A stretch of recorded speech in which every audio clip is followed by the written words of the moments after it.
Salut à tous la team OL, Thomas M Show pour Lyon Fan TV. Très heureux les gars de vous retrouver pour une nouvelle vidéo. J'espère que vous avez passé une belle journée ensoleillée du côté de Lyon. C'est le printemps plus qui est de retour et ça fait du bien. Alors si je reviens vers vous pour une vidéo, c'est qu'il y a de l'actualité toujours. Alors je vous ai fait une vidéo qui a pas mal marché, j'avoue. Une vidéo clivante, une vidéo où je mets un petit peu mon cœur, mon énervement. Je suis un petit peu dans l'émotion, un petit peu comme Juninho dans cette vidéo. J'étais très énervé par rapport à ce que j'ai vu, j'ai lu, j'ai entendu. Et vous avez été nombreux à regarder cette vidéo, à commenter. D'ailleurs, je vous en remercie, même si les commentaires de temps en temps sont pas très bienveillants et sont pas toujours d'accord avec ce que je dis, même très souvent pas d'accord avec ce que je dis. Mais en tout cas, c'est une vidéo qui a très bien marché, donc je vous remercie. Ça permet de créer du débat. C'est surtout ça, moi, que je veux, c'est créer du débat sur cette chaîne. On n'a pas tous le même avis. J'ai pas forcément le même avis que toute la communauté, entre gros guillemets, de l'Olympique Lyonnais, même de ceux qui suivent ma chaîne, de vous qui suivez ma chaîne. On n'est pas toujours d'accord, mais en tout cas, il y a un propos. Et ce propos, j'ai voulu l'étayer. Je l'ai étayé à chaud. Je pense que l'avoir fait d'une bonne manière. Alors bien sûr, évidemment, quand on touche à l'idole d'une équipe, l'idole du peuple lyonnais, Juninho, une des légendes du club, bien ça fait mal. Alors, je crois que sincèrement, il va falloir un petit peu faire preuve de discernement. C'est pas parce que vous êtes supporter de l'Olympique Lyonnais qu'on n'a pas le droit de toucher aux idoles. Surtout dans des postes stratégiques comme celui qu'a Juninho. Alors, je vais bien croire qu'il y ait le méchant Rudy Garcia d'un côté, le gentil Juninho, idole du club de l'autre, et l'intouchable Jean-Michel Aulas aussi au-dessus. Non. Faites preuve de discernement, soyez intelligent dans votre réflexion.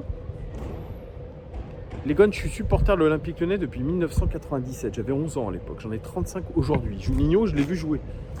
Certains qui commentent, je ne veux pas vous dévaloriser, je ne veux pas être hautain avec vous. Mais les gars, vous êtes sûrement, pour ceux qui commentent, des supporters un peu plus jeunes. Donc, tranquille les gars. Voilà, Juninho, je l'ai vu, etc. Et aujourd'hui, même si on peut me tailler sur mon âge, oui, je suis un vieux, 35 ans, imaginez-vous. J'ai comme vous la possibilité de critiquer une légende du club. Et ça fait pas de moi un paria, un pauvre mec, etc. Donc, tranquille. J'ai vu comme tout le monde la vidéo, l'interview de Juninho chez Barthes. Quasiment 1 heure d'interview. Alors Juninho, je l'ai trouvé assez calme dans sa prise de parole. Je pense qu'il a perdu la bataille de la com par rapport à Jean-Michel Aulas. Puisque Jean-Michel Aulas par rapport à Rudy Garcia, pas par rapport à Jean-Michel Aulas, parce que Rudy Garcia, il a eu une couverture médiatique sur 2 médias nationaux, alors que la réponse de Juninho était uniquement sur le média du club, même si la vidéo a été ensuite partagée gratuitement sur YouTube. Déjà, c'est la première chose. Après, j'aimerais revenir un petit peu plus en détail sur la réponse de Juninho. Alors moi, je pense que Juninho, il n'aurait pas fait de réaction si Garcia n'avait pas parlé. C'est d'une évidence très simple. Ils ont été pris un petit peu de court, il l'avoue d'ailleurs, Juninho. Garcia, je pense, il a parlé car il ne s'est pas senti soutenu par le club. Il a tout déballé et ça a libéré la parole dans ce que j'appelle ce bunker de club qu'est l'Olympique Lyonnais, on le sait tous. Alors bien sûr, Rudy Garcia, il se pénalise. Lui-même, il abîme sa réputation, mais il abîme aussi un petit peu le club. Ça, c'est clair. Juninho, lui, il ne s'attendait pas au timing de cette diffusion. C'est une interview qui a probablement été préparée depuis très longtemps. C'est ce qu'il dit, Juninho. Bien sûr, il l'affirme aussi, il doit se poser des questions par rapport à lui-même. Mais il n'a pas ce sentiment de trahison. Il dit de Garcia qu'il faisait des traitements différent. Il sort des phrases très très fortes à l'attention de Rudy Garcia. Il dit « Il était fort avec les faibles et faible avec les forts », ce qui a créé un certain déséquilibre dans le groupe.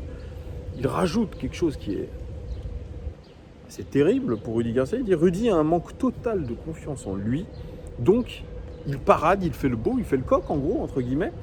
Il a une personnalité assez froide, on ne peut pas deviner ses sentiments. » Franchement, je pense que Juninho, il a un peu dépassé les bornes, les gones avec ce qu'il a dit sur Rudy Garcia. Il s'abaisse à une sorte de psychologie de comptoir. Et franchement, à part rajouter de l'huile sur le feu, ça ne sert à rien.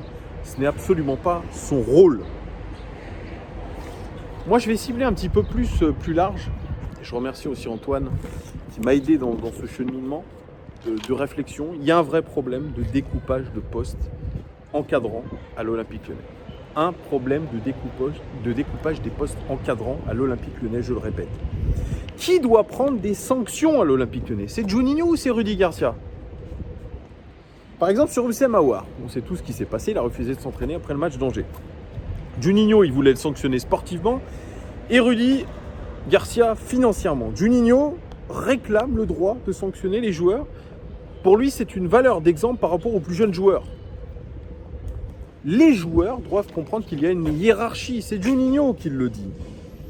À l'Olympique Lyonnais, il cible d'autres choses. Il dit qu'il y a un manque de discipline générale, notamment sur le terrain. Il a souvent dit à Garcia et répété, mais Garcia ne l'écoutait pas forcément. Je pose une autre question. Sur le recrutement, qui a la main directement? Et quel est le rôle précis de Bruno Chéroux?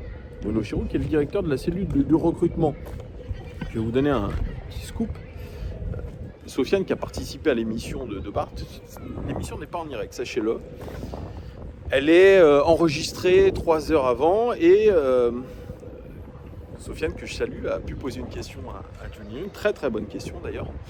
Et il m'a dit, putain, ils n'ont pas mis le passage concernant Bruno Chéroux où apparemment Juninho entre les lignes dit que Bruno Chéroux il se la paluche, il se tourne les pouces et que au final, en gros, il regardait pas assez de matchs par rapport à son rôle. On le dit depuis souvent, et puis Romain Molina l'a dit, Bruno Chéroux était appelé Monsieur Poil dans la main quand il était au Paris Saint-Germain féminin. C'est pas quelqu'un qui travaille énormément, en tout cas c'était la rumeur que faisait circuler Romain Molina. Et le passage coupé au montage par l'Olympique Lyonnais, eh bien, finalement il tend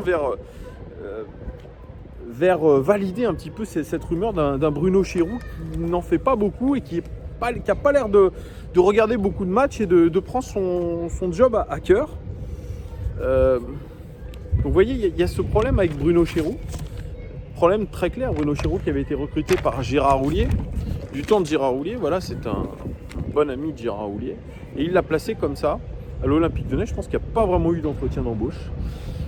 Donc il a été parachuté à l'Olympique Lyonnais sur ce poste du recrutement où on est déjà en sous-effectif puisqu'il n'y a que 3 personnes au recrutement à l'Olympique Lyonnais dans la cellule de recrutement, ce qui n'est pas beaucoup. Vous en conviendrez. Donc voilà, donc il faudra revoir un petit peu le rôle de Bruno Chéroux. On voit très clairement que c'est Juninho qui a la main sur le recrutement. D'ailleurs, Jean Lucas, c'est le premier désaccord avec Rudy Garcia. Il en convient, vous voyez, donc il en convient, Juninho. C'est le premier joueur ramené par Juninho, c'est Jean Lucas. Il avoue aussi que Rudy Garcia n'a pas choisi les joueurs au mercato. Et ça, Garcia, il n'en avait pas l'habitude. Et selon Juninho, il avait l'habitude d'imposer ses joueurs. Oui, ça, on l'a souvent dit. Du côté de l'Olympique de Marseille, il a ramené notamment un certain Grégory Sertic qui avait les mêmes agents que lui. Il parle aussi de recrutement via la question de Soso. Il dit le recrutement, c'est un défi. Il dit avoir eu la main que sur ces grosses recrues brésiliennes. Que ce soit Lucas Paqueta, que ce soit Bruno Guimaraes, que ce soit Camilo, que ce soit Jean Lucas. Voilà, il a la main dessus, Juninho. Et je vais lancer un nouveau pavé dans la mare. Pour moi, les vrais responsables de cette situation sont 2 personnes. Jean-Michel Aulas, président directeur général de ce club, et Vincent Ponceau, directeur du football. C'est eux qui sont à l'origine de tout ce bordel. Qu'on se le dise. Ce sont les responsables hiérarchiques de Juninho et de Rudy Garcia. Et puis, la mort de Gérard Houllier, je pense qu'elle a précipité la fonte des glaces. Je pense que c'était vraiment un rôle tampon qu'il avait à l'Olympique Lyonnais. Il arrivait à apaiser tout le monde et le fait qu'il décède, eh bien, ça a relancé des tensions. En tout cas, ça déballe. Ça déballe fort, évidemment.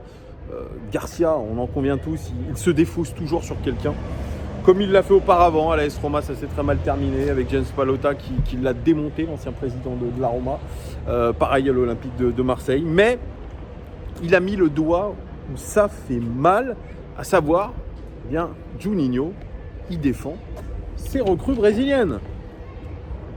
On n'a peut-être pas expliqué à Rudy Garcia qu'il devait s'occuper que du terrain, comme par exemple un Galtier à Lille.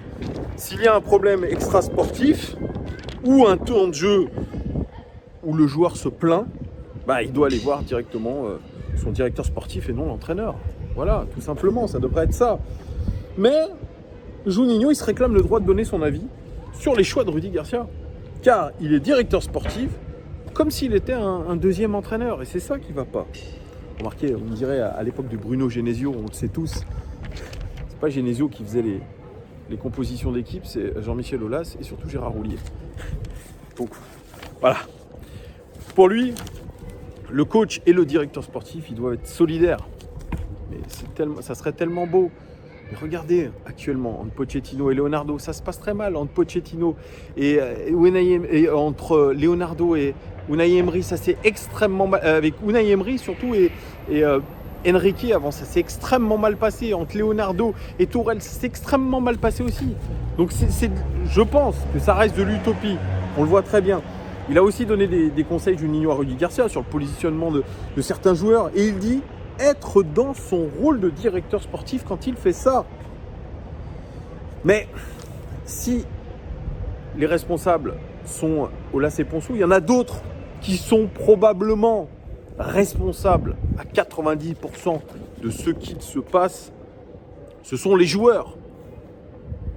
On avait l'effectif pour être champion.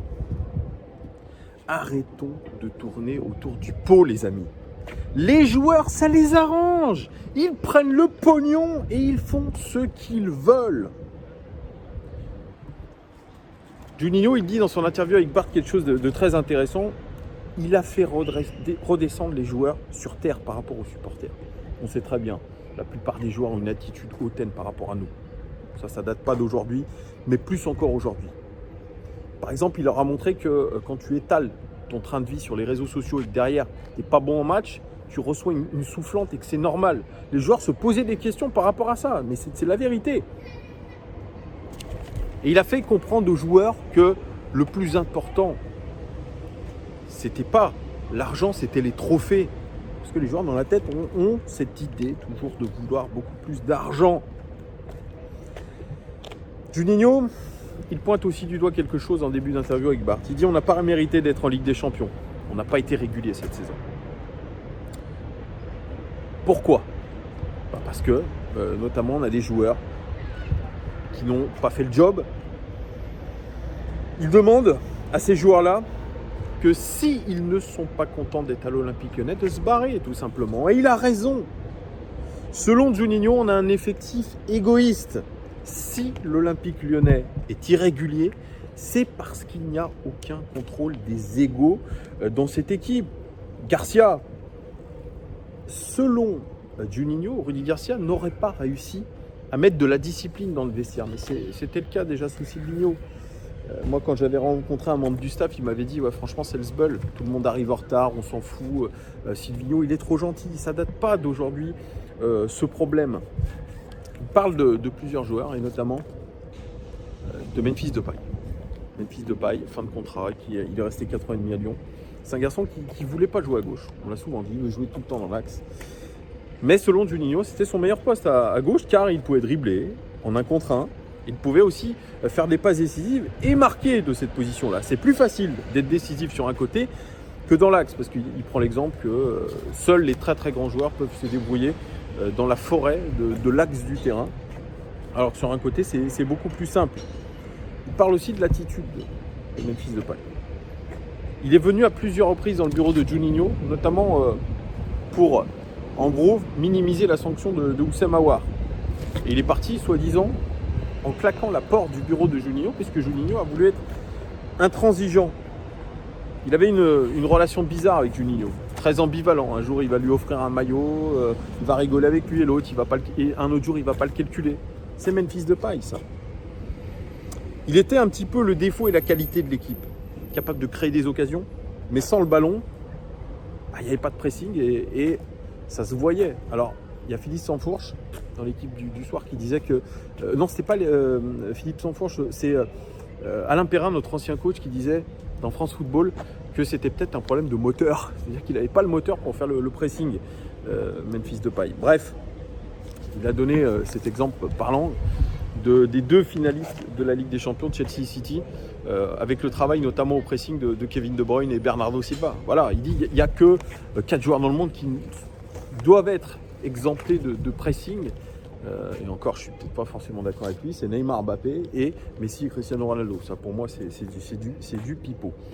Il dit que Juninho, il n'était pas assez décisif pour être le centre de l'équipe. Voilà, parce que Memphis Depay, avec l'ego qu'il a, etc., il voulait être le centre de cette équipe.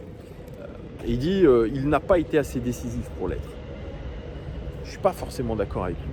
Je ne suis pas forcément d'accord avec lui parce que rien que cette saison, c'est 20 buts, 12 passes décisives. Et on sait que par le passé, il a été décisif. Et dans un certain nombre de matchs, il nous a quand même sauvés. Et peut-être que cette 4e place aujourd'hui, elle est grâce à lui aussi. Donc je ne suis pas forcément d'accord avec lui. Memphis, il dit qu'il voulait être le centre de l'équipe, que l'équipe soit centrée autour de lui.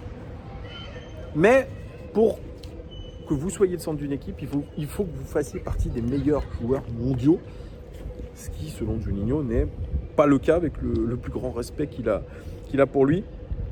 Il a été une mauvaise influence sur le jeu sans ballon, et ça, eh bien, finalement, les autres joueurs s'en inspiraient, donc ne faisaient pas non plus le pressing. Et il sort cette phrase qui est très très dure à l'intention de Memphis, c'est « Memphis a fait son temps ».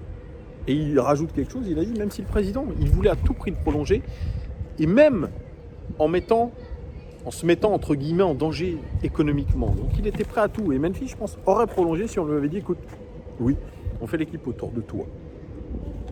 Donc ça c'est un petit tacle à l'attention de Memphis Depay. On verra s'il répond. En tout cas, s'il répond, ça risque de refaire un sacré micmac, les amis. Alors, il y a aussi un autre sujet. Est-ce que le discours de Garcia, il est passé auprès des joueurs? Ça, c'est un mystère. Il y a le problème de l'état d'esprit quand les joueurs arrivent à l'Olympique Lyonnais. Ça, c'est très clair. L'exemple, par exemple, de la recrue Damien Da Silva, je pense que je vous ferai une vidéo d'ailleurs, puisque Damien Da Silva a signé à l'Olympique Lyonnais libre, l'ancien capitaine de Rennes.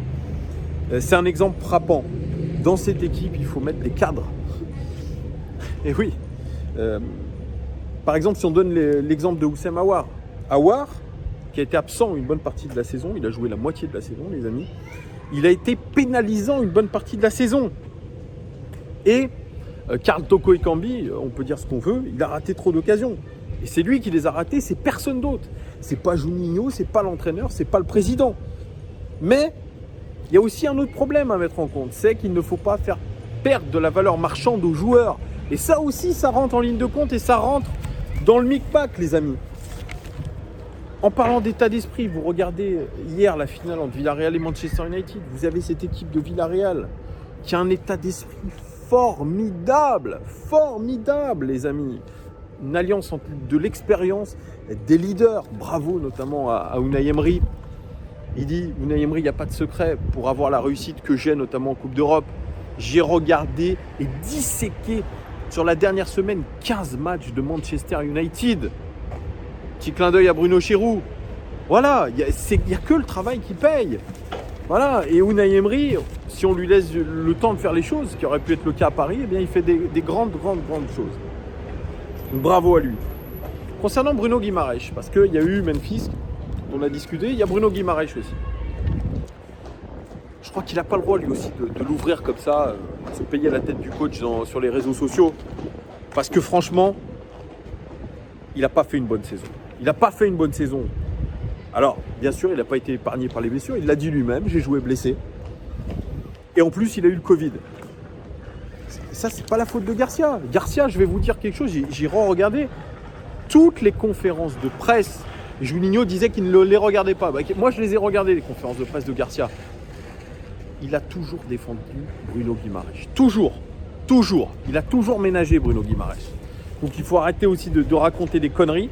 C'est bien beau de l'ouvrir sur les réseaux sociaux, mais je pense qu'il faut aussi avoir du cran. Et quand on n'est pas d'accord, le dire au coach. Mais en tout cas, là, c'est pas très cool de la part de Bruno Guimaraes. Cette saison, il a déçu Bruno Guimaraes. Donc je pense que lui aussi doit se réfugier dans le travail et faire son autocritique. Bien sûr, Garcia, il avait dit que Bruno Guimaraes, il a baissé de niveau. Et Juni dit que lors d'une séance vidéo, Rudy Garcia aurait pointé du doigt le seul Bruno Guimaraes. Et que ça ne se fait pas. Et c'est encore, mais plein de coachs le font. Et il dit, si Bruno Guimaraes il baisse de niveau, Rudy il doit pas prendre ça pour excuse parce que tous les milieux de terrain de l'Olympique Lyonnais se valent en termes de niveau. Et ça, c'est une preuve de la mauvaise gestion de Rudy Garcia. Moi, je ne suis pas d'accord. Tous ne sont pas du même niveau. Thiago Mendes en est l'exemple même. Alors, quand on l'interroge dessus, il défend Thiago Mendes alors qu'il a fait une saison de pingouin. Thiago Mendes. Il dit, ouais, il est puissant, mais il a peu de mouvement. Par contre, il récupère beaucoup de ballons devant la défense. C'est celui des milieux de terrain qui est le plus agressif. Et il est plus agressif que les autres milieux de terrain que nous avons. Ah bon ? Quand on a le meilleur presseur d'Europe qui s'appelle Maxence Cacré, on donne en exemple un Thiago Mendes. Il est sérieux là, Juninho ? Vous avez rien à dire là, les pros Juni, l'idole du club ? Réveillez-vous les gars. Pareil, quand je vois que Raphaël, ancien de nos joueurs, se permet de l'ouvrir sur les réseaux sociaux, lui qui a été nul à chier pendant toute sa période à l'OL, qui était un animateur de vestiaire, et là, il est en pré-retraite du côté de la Turquie, tu te permets de l'ouvrir ? Quand tu voulais pas baisser ton salaire à cause du Covid ? Arrête un peu tes conneries. Moi, j'aime pas du tout. On me disait, Raphaël, je l'aime bien parce que ça a l'air d'être un bon gars. Arrête. Lui aussi, il a rien à dire. Rien à dire. Sur le cas de Diomandé, selon Juni, c'est un gros talent qui vient de Côte d'Ivoire et finalement, Rudy Garcia l'aurait trop critiqué et ne l'aurait pas aidé à évoluer. Il l'aurait enfoncé et lui aurait finalement sapé sa confiance. Bien sûr, on a entendu quand il l'avait un petit peu critiqué, c'était en Coupe de France contre le Red Star, quand Sinali Diomandé, qui a une belle capacité de relance, il avait pris un petit peu ses ailes, il avait un peu trop porté le ballon en disant « Putain, il fait chier à se prendre pour Beckenbauer ». Mais si je me rappelle d'une chose, publiquement, il a toujours défendu Sinali Diomandé. Tout le temps. Et notamment, quand il a pris ce carton rouge contre Monaco en Coupe de France. Il a dit, voilà, c'est un jeune joueur, bien sûr, il a le droit de faire des erreurs, c'est comme ça qu'on apprend. Peut-être qu'il se passait des choses qu'on ne voyait pas, mais en tout cas, publiquement, il l'a défendu. Il lui a pas cassé du sucre publiquement. Donc ça aussi, il faut le voir. Juni, il dit qu'il a aidé non seulement Sinali Diomandé, mais il a aidé Tino Kadewere et Karl Toko Ekambi qui ont joué sur un côté, alors que ce sont des avant-centres. Et il défendait soi-disant plus que les autres. Donc quand il voyait qu'il faisait le job et que les autres, ils ne le faisaient pas, ça a aussi déclenché une frustration. Nous, on les a taillés aussi sur cette seconde partie, surtout Karl Toko Ekambi. Mais Tino Kadewere, c'est 10 buts, 3 passes décisives quand même. Karl Toko Ekambi, malgré tout, c'est raté. C'est 14 buts, 7 passes décisives. Donc oui, je suis d'accord, ils ont fait quand même une bonne saison. Voilà. Et c'est Juninho qui le dit aussi. Qu'est-ce que vous allez raconter, les gars ? L'idole du club qui vous dit que Tino et Karl, ils ont fait une bonne saison. Voyez. Essayez de prendre le bon et le moins bon, analysez les choses. Il a parlé aussi, Juninho, du recrutement. Il dit, on a besoin d'un ailier de percussion et qui sait défendre. Et il y a quelque chose qui va rentrer aujourd'hui en ligne de compte, c'est l'attitude des joueurs. Comment ils réagissent à la défaite, comment ils sortent du terrain quand on perd, comment ils réagissent quand on est mené au score, etc. Aujourd'hui, ça va rentrer en ligne de compte et j'espère que ça va le faire. L'ambition de la saison prochaine pour Juninho, c'est une demi-finale d'Europa League, une finale de Coupe de France et bien sûr le championnat. Il dit que ce sont les trophées qui comptent. Et il faudra écouter l'entraîneur sur le recrutement. Ça, il change un petit peu son fusil d'épaule. Là où il s'était mêlé que du recrutement, eh bien là, il va essayer d'écouter l'entraîneur.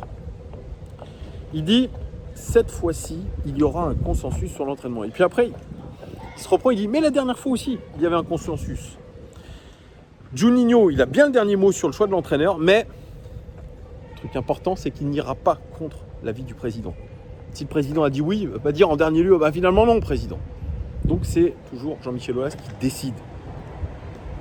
Da Silva notamment et Marcelo. Marcelo a été prolongé par l'OL. Da Silva a été recruté. Ce sont deux trentenaires. Eh bien, ils ont un rôle de formateur des jeunes. C'est-à-dire qu'on a des encadrants. On recrute des encadrants, les gars. Da Silva, lui, il a été recruté pour son état d'esprit et son expérience. Si je dois conclure, parce que ça fait déjà 25 minutes que je vous parle, je sais que vous n'allez pas tous aller au bout de cette vidéo, mais c'est important.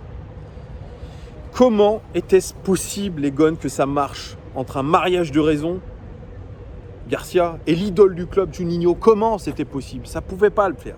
Donc je le dis, les responsables sont Jean-Michel Aulas, le PDG du club, Vincent Ponceau et les joueurs. Eux, les joueurs, ils se sont défaussés de leurs responsabilités. Comme Aouar, par exemple. Je rappelle, Aouar, on va me dire, ah, tu casses du sucre sur Aouar. C'est quand même un joueur qui a coûté 10 millions d'euros au club chargé avec dans le Sazer, quand on compte les charges sociales. 10 millions d'euros, les gones. Il est vice-capitaine de ce club. Il faut le rappeler. Il a fait une demi-saison, 52% des minutes jouées, 7 buts, 3 passes décisives. C'est pas assez. Si on compare à Memphis Depay qui revient des croisés, qui joue quasiment tous les matchs, c'est pas acceptable. Juni, lui aussi, il se défausse de ses responsabilités, notamment sur les 2 échecs des entraîneurs. C'est de sa faute. Pourquoi a-t-il la main sur le recrutement et pas Bruno Chéroux? Ça, c'est une question à poser. À quoi sert-il, Bruno Chéroux? Juninho, aujourd'hui, il est un peu directeur sportif, il est un peu recruteur, il est un peu entraîneur, mais c'est pas ce qu'on lui demande. On veut de lui qu'il ait un management sportif, à savoir si le joueur il reste dans le projet, dans le projet du club, à savoir si son attitude elle est en rapport avec le projet du club. Il doit recueillir bien sûr les doléances et les attitudes des joueurs et faire le point avec le coach. Ça paraît aussi simple que ça. Pareil, responsabilité, j'en ai parlé. Aulas et Ponceau, ils n'ont pas réussi à faire travailler Garcia et Juninho en collaboration. Donc, il y a un déficit d'encadrement dans ce club. Et peut-être, je vais aller plus loin, de méthodologie dans le management. La structure Olympique Lyonnais, elle semble pas être bonne. Vous vous rappelez, quand on disait en début de saison, on parlait d'hydre lyonnais, c'est-à-dire ce monstre à plusieurs têtes, on ne sait pas qui fait quoi. Eh bien aujourd'hui, c'est ce qui nous retombe à la gueule, qui nous retourne à la gueule tel un boomerang. Alors bien sûr, à qui profite cette situation? Eh bien aux joueurs. Ils savent que c'est le sbul en interne, donc c'est le sbul. Ils peuvent faire ce qu'ils veulent sur le terrain ou à l'entraînement, ils n'en ont rien à foutre. Parce qu'ils le savent, ils ont une valeur marchande, et donc voilà, ils ont des agents derrière qui vont pinailler. Donc ça ne peut pas marcher comme ça.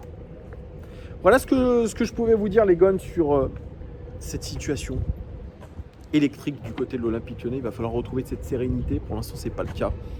N'hésitez pas à commenter ce que j'ai dit, me dire si vous êtes d'accord avec moi.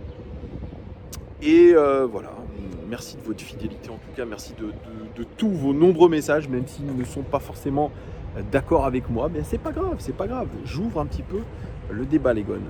Je pense qu'on se reverra pour une vidéo sur Damien Da Silva et la rumeur Kolo Muani du côté de l'Olympique Lyonnais, l'attaquant de Nantes. Voilà, il me reste à vous souhaiter une très bonne fin de semaine, les gones. Merci en tout cas de votre fidélité et à très très vite. Ciao!